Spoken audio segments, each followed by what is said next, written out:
So a common question that I get from a lot of people happens to be, why do bad things happen to good people? And it's interesting because a lot of the time I don't think that we question so much why bad things happen to bad people. You know, we look at these people who shot up a school or anything like that, get caught and they get killed, or they commit suicide and they're like, good, they got what they had coming. But then when it comes to somebody who acts well or good in society, we're like, well, why do bad things happen to them? So St. Thomas Aquinas talks about how we are one body, like we're the human race. We're all in this together, and by original sin, we have all fallen short of the glory of God. So in the Catechism, in paragraph 404, it talks about, like, the first question it says there is, how did the sin of Adam become the sin of all of his descendants? So the whole human race is in Adam as one body of one man. And so by that, we are all implicated in Adam's sin as all are implicated in Christ's justice. So sometimes people will want to blame God for the bad things that happen, but then they don't want to give him the credit for the good things that happen too. It's one thing my dad says to me, like, the household that I grew up in was a little rough, and so I came out with a few issues that I had to process. And he always says to me, if you want to blame me for your failures, then I'm taking credit for your successes.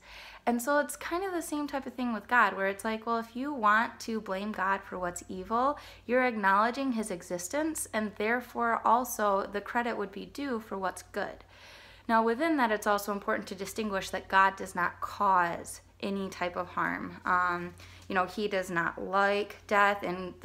In the Book of Wisdom, in chapter 1, it says, God did not make death, and he does not delight in the death of the living, and it was through the devil's envy that death entered the world. So now we live in a society where we all choose what we want to do. And what's interesting is in the Catechism, in paragraph 406, we're all in the same little section here, right? Paragraphs 404 to 406.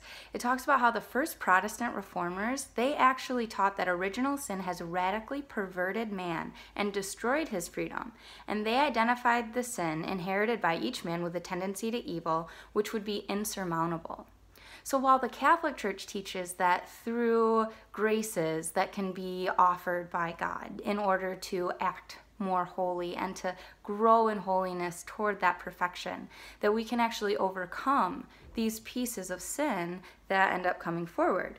So in paragraph 405, it talks about, although it's proper to each individual, original sin does not have the character of a personal fault in any of Adam's descendants.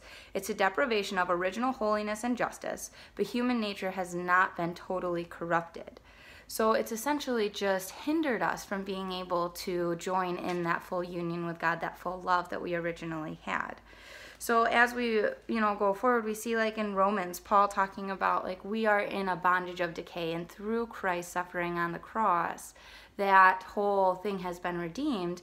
And so we're able to, Christ came to not to abolish the law, but to fulfill it, to complete it. And so essentially, like, we have this differentiation now of what suffering is. In the Old Testament, the Hebrew word for suffering actually wasn't even a different word from evil. There was no differentiating factor there, so suffering was equivalent to evil. So it was very associated with, like, punishment. Whereas now in the New Testament, they used a Greek word, which means more of an experience of a feeling. So it's more of a, I feel grief and I feel this way, and it's no longer actually one of the things it said here in the Catechism was how it's not an act, it's a state. And so that's in paragraph 404, that it's a state and not an act. So it was contracted, but it was not necessarily committed, which is why, the Catholic Church, we baptize infants and things like that. So I thought one other quote here that was in the Catechism by St. Irenaeus, another one of the founding church fathers, says, man is rational and therefore like God. He is created with free will and is master over his acts. And that's in paragraph 1730 in the Catechism. And it's just important to remember that while we, some of us may be on, like, this path that we're trying to follow God, and we're doing, like, our best to choose what we know to be good and what we know to be right, but that doesn't exempt us from anything. Like, we are still subject to that piece of original sin that got brought into the world. I mean, a few years ago, right, like, I had gotten diagnosed with a brain tumor and had to have brain surgery, and I woke up and 2 days later while I was still in the ICU, like, learned my brother had died. I didn't even get a chance to talk to him after, like, I survived this life-threatening thing that I had experienced, and it kind of hit me today in mass. And yeah, so I mean, like, bad things happen and they really suck, like they do. But that doesn't eliminate God's existence. It doesn't eliminate the fact that he's there for us. Like, you know, you look at the Beatitudes, blessed are those who are mourning, for they will be comforted. There's a whole level of redemption that lies in this area that we can't quite yet see. Like, God is a bit of a mystery, and he does not delight in evil, but he allows it because we have our free will. And we're all in this together, you know, High School Musical. Like, we're all in this together. We're all the human race. We're all working toward a common goal. But when we start allowing some of our decisions, like, you know, I'm pro-choice for others, but personally I'm pro-life. I could never have an abortion, but if other people want to, that's fine. That's not fully respecting life. That's not respecting the life that's within that woman.